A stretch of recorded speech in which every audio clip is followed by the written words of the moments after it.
మన పులిని మాట్లాడిద్దామా? మన పులిని మాట్లాడిద్దామా? మరి ఈ రోజున కొడాలి నాని అని అంటే మాటలు తోటలు పేలుతాయా లేదా? మరి నాని అన్నని ఆయన యొక్క సందేశం ఇవ్వాల్సిందిగా కోరి ప్రార్థిస్తా ఉన్నా.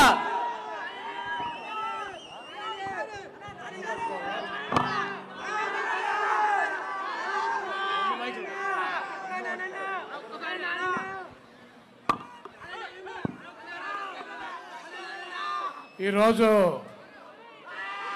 ఈ రాజమహేంద్రవరం పట్టణంలో ఇంత పెద్ద ఎత్తున వైఎస్ఆర్ కాంగ్రెస్ పార్టీ సమావేశం ఏర్పాటు చేసి సభాధ్యక్షులుగా ఉన్నటువంటి రాజమండ్రి పార్లమెంటు సభ్యులు మార్గాని భరత్ గారికి, అదేవిధంగా ఈ సభావేదిక మీద ఆసీనులైనటువంటి ఇతర పెద్దలకి, ఇక్కడ విచ్చేసినటువంటి వైఎస్ఆర్ కాంగ్రెస్ పార్టీ కుటుంబ సభ్యులకి, మహిళామ తల్లులకి, పాత్రికేయ మిత్రులకి అందరికీ ముందుగా నా హృదయపూర్వక నమస్కారాలు. ఈ రాజమండ్రి దాదాపు ప్రతి 2 నెలలకి 3 నెలలకి ఈ పాత హైవే ఈ రోడ్డు ఉండేది, మెయిన్ రోడ్డు లాలాచేరు వెళ్ళేటువంటి కొవ్వూరు మీదగా కాకుండా ఇటు తాడేపల్లిగూడ మీద తణుకు మీదకి వచ్చేటువంటి రోడ్డు. నేను వైజాగ్ రెగ్యులర్గా తిరగటం, రాజమండ్రి లాగటం నాకు దాదాపు 25 సంవత్సరాల నుంచి ఈ రాజమండ్రి పట్టణం తెలుసు. కనీ విని ఎరగనటువంటి డెవలప్మెంట్ ఈ 5 సంవత్సరాల్లో రాజమండ్రి పట్టణం కనపడుతుంది.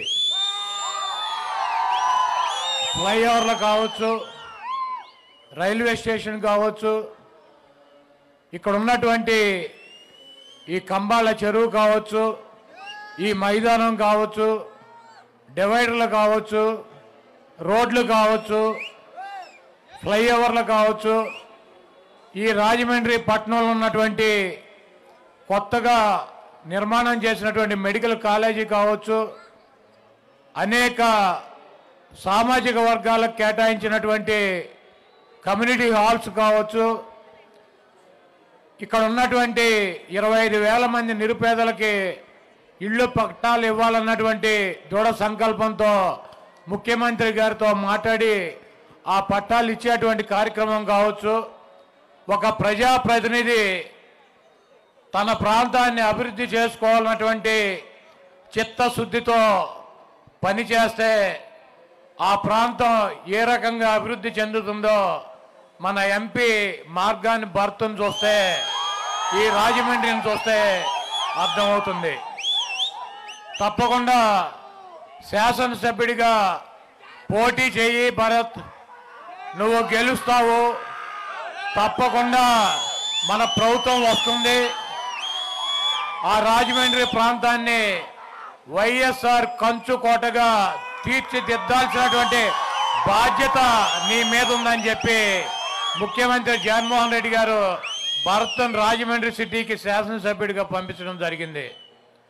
ఈరోజు జగన్మోహన్ రెడ్డి గారి గురించి, లేకపోతే మా గురించి, లేకపోతే ఇక్కడ ఉన్నటువంటి భరత్ గురించి అనేక కథనాలు జగన్మోహన్ రెడ్డి గారు చెబుతూ ఉంటాడు. మనం ఒకరితో కాదు ఫైట్ చేసేది, చంద్రబాబుతో అని. అది వాస్తవం. చంద్రబాబు కనుక ఒక్కడే వస్తే జగన్మోహన్ రెడ్డి గారు ఫుట్బాల్లాగా ఒక తన్ను తంతే ఒక 20 సంవత్సరాలు కనపడ్డి రాష్ట్రంలో. ఆ సంగతి ఆయన కూడా తెలుసు.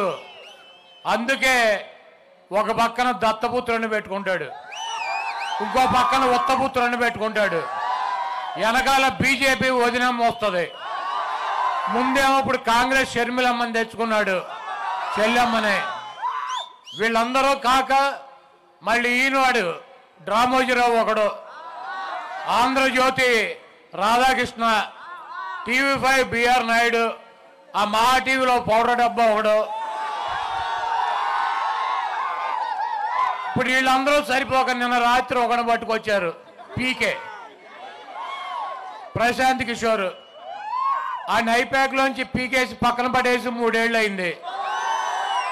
ఒక రాజకీయ పార్టీ పెట్టి బీహార్లో పాదయాత్ర చేసి ఆ పార్టీ డిస్పోజల్ అయిపోయి అక్కడ దుకాణం సర్దేసి మళ్ళీ వచ్చాడు. అంటే ఎవరన్నా కొద్దిగా ఏ పార్టీ గెలుస్తుందో ఆ పార్టీకి ఓటేద్దాం అని చెప్పి ఒక 2% 3% ఎవడన్నా ఆపోటి బలహీనలు ఆలోచిస్తూ ఉంటారు. ఈయన వచ్చి చంద్రబాబు నాయుడు గారు గెలుస్తారంటే ఓటంతా చంద్రబాబు నాయుడుకి 2% 1% మారుతుందన్నటువంటి పిచ్చి భ్రమల్లో ఇటువంటి పిచ్చి ముండా కొడుకులందరినీ తీసుకొచ్చి మన మీద వదిలి వాళ్ళు పొద్దున్నే లేచి మాకు నోరు నెప్పేటట్టు నేను ఈ నాని గారు ఈ భరత్ ఇట్లా ఈ రాష్ట్రంలో 10 మంది ఉన్నాం. తిట్లు తిని ఇదే కార్యక్రమం. అయినా కూడా మా ప్రాణం పోయిన జగన్మోహన్ రెడ్డి గారి కోసం ఈ రాష్ట్ర భవిష్యత్తు కోసం మేము తప్పకుండా జగన్మోహన్ రెడ్డి గారి వెనకాల నిలబడతాం. ఎందుకంటే ఇప్పుడు పేర్నాని గారు చెప్పారు, ఒక పేదవాడు తన పిల్లల్ని ఉన్నతమైనటువంటి చదువులు చదివించుకోవాలని ఉంటుంది. వాళ్ళకి ఒక మంచి ఇంగ్లీష్ మీడియంలోనో ఒక ప్రైవేట్ స్కూల్లోనో చదివించాల్సినటువంటి బాధ్యత ఉంటుంది, చదివించాలని ఉంటుంది. కానీ ఆర్థిక స్తోమత లేదు, చదివించుకున్నటువంటి పరిస్థితి లేదు. అటువంటి నిరుపేద పిల్లలు గవర్నమెంట్ స్కూల్స్కి వెళ్తారు. 45,000 స్కూల్స్ ఉన్నాయి. ఆ 45,000 స్కూల్స్లో కూడా నాడు నేడు కింద దాదాపు 18,000 కోట్ల రూపాయలు ఖర్చు పెట్టి ఆ స్కూల్స్ రూపురేఖలను మార్చినటువంటి వ్యక్తి జగన్మోహన్ రెడ్డి గారు. ఇంగ్లీష్ మీడియం తీసుకొచ్చినటువంటి వ్యక్తి జగన్మోహన్ రెడ్డి గారు. వాళ్ళకి చదివేటువంటి పుస్తకాలు కానించి, స్కూల్ బ్యాగులు కానించి, బట్టలు కానించి, బూట్లు కానించి, సాక్సులు కానించి ప్రతి అవసరాన్ని తండ్రి స్థానంలో ఉండి తీర్చినటువంటి వ్యక్తి జగన్మోహన్ రెడ్డి గారు. అదేవిధంగా ఒక తల్లిలాగా ఆలోచించి స్కూల్కి వచ్చినటువంటి పిల్లలకి ఒక మంచి నాణ్యమైనటువంటి ఆహారం పెట్టాలని చెప్పి గత ప్రభుత్వంలో ఈ దుర్మార్గుడు చంద్రబాబు నాయుడు స్కూల్ విద్య కోసం 5,000 కోట్ల రూపాయలు ఖర్చు పెడితే అదే విద్య కోసం 73,000 కోట్ల రూపాయలు ఖర్చు పెట్టినటువంటి మనసున్నటువంటి మహారాజు జగన్మోహన్ రెడ్డి గారు. అటువంటి వ్యక్తిని మనందరం కూడా కాపాడుకోవాల్సినటువంటి అవసరం ఉంది. ఈరోజు ఆరోగ్య సమస్యలు వస్తాయి. ఒక 50,000 1,00,000 2 లక్షలు పెట్టి వైద్యం చేయించుకోలేనటువంటి పరిస్థితి. మనిషి చనిపోతాడని తెలుసు, అయినా ఆర్థికంగా డబ్బులు లేక చనిపోవడం తప్పించే మార్గం లేనటువంటి పరిస్థితుల్లో ఆ మహానుభావుడు వైఎస్ రాజశేఖర రెడ్డి గారు ఆరోగ్యశ్రీ తీసుకొచ్చి ఈ రాష్ట్రంలో కొన్ని లక్షల మంది నిరుపేదల్ని కార్పొరేట్ హాస్పిటల్కి తీసుకెళ్లి వైద్యం చేయించి వాళ్ళ ప్రాణాలను కాపాడినటువంటి వ్యక్తి రాజశేఖర రెడ్డి గారు. ఆయన ఒక అడుగేస్తే జగన్మోహన్ రెడ్డి గారు ఈరోజు 3,300 మంది 3,300 రోగాలకి డిజిటల్ కార్డు ఇచ్చి ప్రతి పేదవాడిని కూడా హాస్పిటల్కి తీసుకెళ్లి ఆరోగ్య సమస్య వస్తే ₹1 కూడా ఖర్చు లేకుండా వాళ్ళ ప్రాణాలను కాపాడుతున్నటువంటి జగన్మోహన్ రెడ్డి గారు. ఈరోజు విద్యారంగం కావచ్చు, వైద్య రంగంలో కావచ్చు, గత 70 సంవత్సరాల్లో ఏ ముఖ్యమంత్రి చేయనటువంటి విధంగా ఈరోజు జగన్మోహన్ రెడ్డి గారు చేస్తున్నాడు. అదేవిధంగా పేద కుటుంబాలు ఆర్థికంగా ఇబ్బంది పడకూడదని చెప్పి ఎన్నికల్లో పెట్టినటువంటి నవరత్నాలని ప్రతి అంశాన్ని కూడా తూచా తప్పకుండా బటన్ నొక్కి మహిళమ్మ తల్లుల అకౌంట్లోకి 2,57,000 కోట్ల రూపాయలు ఈ రాష్ట్ర ప్రభుత్వ సంపదని పేద కుటుంబాలకు అందించినటువంటి వ్యక్తి జగన్మోహన్ రెడ్డి గారు. గతంలో ఏ ముఖ్యమంత్రి అయినా కనీసం 50,000 కోట్ల రూపాయలు 5 సంవత్సరాల్లో పేదల కుటుంబాలకు ఇచ్చాడని చెప్పి నేను అడుగుతున్నా. ఈరోజు సిగ్గు శరం లేకుండా చంద్రబాబు నాయుడు జగన్మోహన్ రెడ్డి గారి గురించి మాట్లాడతాడు, పవన్ కళ్యాణ్ గారు మాట్లాడతాడు. అది కూడా కాదు, 24. ఈరోజు రాజమండ్రి పార్లమెంటు సభ్యులుగా గూడూరు శ్రీనివాసరావు, అదేవిధంగా రాజమండ్రి అర్బన్ శాసనసభ్యుడిగా మార్గాని భరత్ పోటీ చేస్తున్నారు. వీళ్ళిద్దరినీ కూడా అఖండమైనటువంటి మెజారిటీతో గెలిపించి శ్రీనివాస్ గారిని పార్లమెంట్కి, భర్తని శాసనసభ్యుడికి, అసెంబ్లీకి మీరు పంపించాలని చెప్పి కోరుతూ, అదేవిధంగా ఈ రాజమండ్రి పార్లమెంట్లో ఉన్నటువంటి 7 అసెంబ్లీ స్థానాలు కూడా జగన్మోహన్ రెడ్డి గారు పెట్టినటువంటి అభ్యర్థుల్ని గెలిపించడానికి మీకున్నటువంటి సంబంధాలు, మీకున్నటువంటి స్నేహాలు, మీకున్నటువంటి బంధుత్వాలతో 7 అసెంబ్లీ నియోజకవర్గాల్లో కూడా ఈ పార్లమెంటులో ఉన్నటువంటి 7 అసెంబ్లీ పార్లమెంటు సభ్యులు 8 మందిని కూడా గెలిపించాలని చెప్పి కోరుకుంటూ, ఇందాక ఒక వీడియో విన్నాం. ఆదిరెడ్డి అప్పారావు వాలంటీర్కి వార్నింగ్ ఎంత ఉంటాడు. ఒక ఆడపిల్లకి ఫోన్ చేసి వార్నింగ్ అంటే ఆడపిల్లకి ఫోన్ చేసి బెదిరిస్తాం మగతనమా?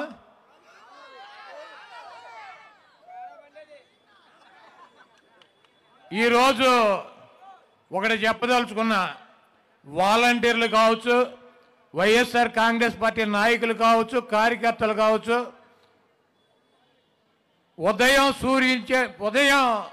ఉదయించేటువంటి సూర్యుడు తూర్పున ఉదయిస్తాడో లేదో నాకు తెలియదు, కానీ మే ఆఖరికి జగన్మోహన్ రెడ్డి గారిని ముఖ్యమంత్రిగా ప్రమాణ స్వీకారం చేయకుండా ఆపగలిగేటువంటి దమ్ము, సత్తా ఈ రాష్ట్రంలో ఏ ఒక్కడికి కూడా లేదు. ఎందుకంటే చంద్రబాబు నాయుడు ఒక్కడే వస్తే గెలవలేడన్న సంగతి చంద్రబాబుకి తెలుసు. కాబట్టి దత్తపుత్రుడిని తెచ్చుకున్నాడు. ఈరోజు మీరందరూ ఆలోచించుకోండి, చంద్రబాబు నాయుడు సామాజిక వర్గం కమ్మ, 3% ఓటింగ్ ఉంటుంది. 3% ఓటింగు. ఆ పార్టీలో, తెలుగుదేశం పార్టీలో 30 సీట్లు ఇచ్చుకున్నాడు. వాళ్ళకి 30 పైనే.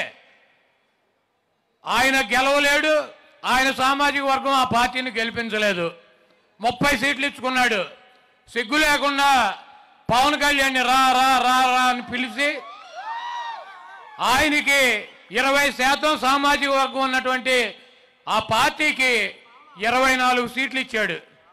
సిగ్గు లేకుండా, ఈ ఇవ్వటానికి సిగ్గు లేకపోయినా, తీసుకుంటాక ఆయనకి లేకపోయినా, చూసేటువంటి ఇదన్నీ కూడా పరిశీలించేటువంటి ఆ సామాజిక వర్గానికి తప్పకుండా విచక్షణ ఉంటుంది.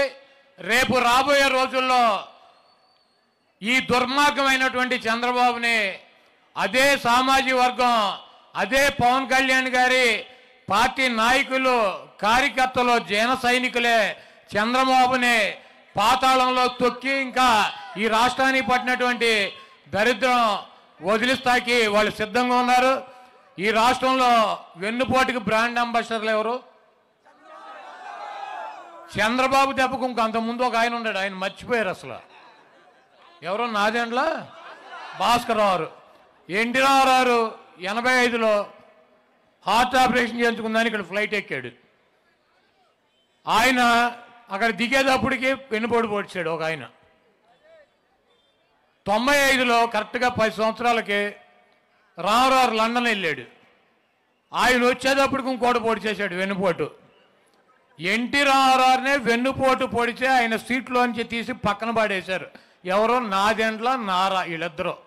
మొన్న తాడేపల్లిగూడెం సభలో చూసారా, పవన్ కళ్యాణ్ గారి మధ్యలో కూర్చుని ఉంటే ఒకడటు ఒకడిటు కూర్చుని ఉన్నారు. ఒకడటు ఒకడిటు కూర్చుని ఉన్నారు. జన సైనికులు కావచ్చు, జనసేన కార్యకర్తలు కావచ్చు, ఆయనకు ఓటేద్దాం అన్నటువంటి సామాజిక వర్గం కావచ్చు, ఆయన అభిమానులు కావచ్చు, ఇద్దరు వెన్నుపోటుదారులతో పవన్ కళ్యాణ్ గారు ప్రయాణం చేస్తున్నాడు. ఎప్పుడు ఎవడు ఎలా పొడిచి ఏమి చేస్తారో ఈ రాష్ట్రంలో ఉన్నటువంటి ఆయనకి తప్పించి ఈ ప్రజలందరికీ కూడా తెలుసు.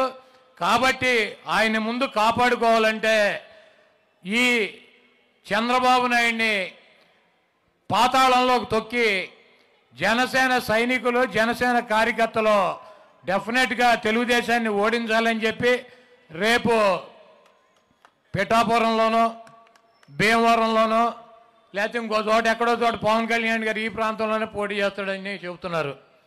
ఎవరు ఓడిస్తారు ఆయన్ని? మా రామోజీరావు, మా రాధాకృష్ణ, మా బిఆర్ నాయుడు, మా పౌడర్ డబ్బా వీళ్ళు చెబుతున్నారు. జగన్మోహన్ రెడ్డి గారంట పవన్ కళ్యాణ్ని ఓటేస్తాకి ప్రత్యేక వ్యూహం పన్నుతున్నారంట. జగన్మోహన్ రెడ్డి గారు 175 చోట్ల మా ప్రత్యర్థులను ఓడించి వైఎస్ఆర్ కాంగ్రెస్ పార్టీ అభ్యర్థుల్ని గెలిపించుకుంటాకి ఆయన వ్యూహం పన్నుతూనే ఉంటాడు. దాంట్లో పవన్ కళ్యాణ్ ఉండొచ్చు, చంద్రబాబు ఉండొచ్చు, లోకేష్ ఉండొచ్చు, లేకపోతే ఆదిరెడ్డి వాసు ఉండొచ్చు, లేకపోతే మా వయసు అయిపోయిన బుచ్చి చౌదరి ఉండొచ్చు, అందరూ ఉంటారు దాంట్లో. మాకేం స్పెషల్గా పవన్ కళ్యాణ్ చంద్రబాబు అని ఉండదు. మా అభ్యర్థులు గెలిపించుకోవటమే వైఎస్ఆర్ కాంగ్రెస్ పార్టీ శ్రేణులు జగన్మోహన్ రెడ్డి గారి వ్యూహం. పవన్ కళ్యాణ్ గెలిపితే పక్కలో పళ్ళెంలాగా చంద్రబాబుకు ఉంటాడు. మళ్ళీ నాకు షేర్ కావాలంటాడు. ఒక ఆయన లెటర్ రాస్తాడు, ఈయనకి కూడా 2 ఏళ్ళు ముఖ్యమంత్రి ఉండని. ఇవన్నీ కూడా తలనొప్పులు ఆయనకే ఉంటాయి. కాబట్టి ఆయనకేమో 100 సీట్లు గెలవాలని చంద్రబాబు ప్రయత్నం చేస్తాడు. పవన్ కళ్యాణ్ గారు ఎక్కడన్నా పోటీ చేస్తే ఈ తెలుగుదేశం వల్ల ఆయన ఓడించేటువంటి అవకాశం ఉంటుంది. కాబట్టి ఈ గుంట నక్కలతో ప్రయాణం చేసేటువంటి పవన్ కళ్యాణ్ కానీ, లేకపోతే పవన్ కళ్యాణ్ అడ్డం పట్టుకుని చంద్రబాబు గెలవాలి, ఈ ప్రాంతంలో జగన్మోహన్ రెడ్డి గారిని తప్పించాలన్నటువంటి ప్రయత్నం కానీ ఇవన్నీ కూడా ప్రజలు గమనిస్తున్నారు. తప్పకుండా వీళ్ళకి బుద్ధి చెప్తారు. ఇక్కడైతే రాజమండ్రిలో భరత్ని మీరు శాసనసభ్యుడిగా గెలిపించి మీరు అసెంబ్లీకి కనుక పంపించినట్లయితే, మా గూడూరు శ్రీనివాసరావుని పార్లమెంటు సభ్యుడిగా పంపించి ఢిల్లీ కనుక మీరు పంపించినట్లయితే ఈ ప్రాంతం, ఈ రాజమండ్రిలో ఉన్నటువంటి ఈ గోదావరి తీరం కని విని ఎరగనటువంటి అభివృద్ధి జరుగుతుంది. అదేవిధంగా మీ అందరికి కూడా ఇళ్ళు నిర్మాణం చేసి ఇచ్చేటువంటి కార్యక్రమం చేపడతారు. ప్రతి కుటుంబానికి సంక్షేమ కార్యక్రమాలు అందించేటువంటి కార్యక్రమం చేపడతారు. ప్రతి పిల్లల్ని కూడా చదివించేటువంటి పూర్తి బాధ్యతని ప్రభుత్వం తీసుకుంటుంది. ఈ ప్రాంతానికి శ్రీనివాస్ గారు, భరత్ గారు అండగా ఉంటారు. బీసీ సామాజిక వర్గానికి సంబంధించినటువంటి ఈ అభ్యర్థుల్ని ఇక్కడ జగన్మోహన్ రెడ్డి గారు పెట్టినందుకు బీసీలు, ఎస్సీలు, ఎస్టీలు, మైనార్టీలు, అగ్ర కులాల్లో ఉన్నటువంటి పేదలు వైఎస్ఆర్ కాంగ్రెస్ పార్టీకి సపోర్ట్ చేసి మీ 2 అమూల్యమైనటువంటి ఓటుల్ని పార్లమెంటుకి, అసెంబ్లీకి శ్రీనివాస్ గారికి, భరత్ గారికి ఫ్యాన్ మీద ముద్రించి అఖండమైనటువంటి మెజార్టీతో గెలిపించండి. తప్పకుండా నేను పేర్నాని గారు ఆ గెలిచినాక మీతో పాటు ఇక్కడికి వచ్చి మీ ఆనందంలో పాలు పంచుకుంటామని చెప్పి తెలియజేస్తూ సెలవు తీసుకుంటున్నాను.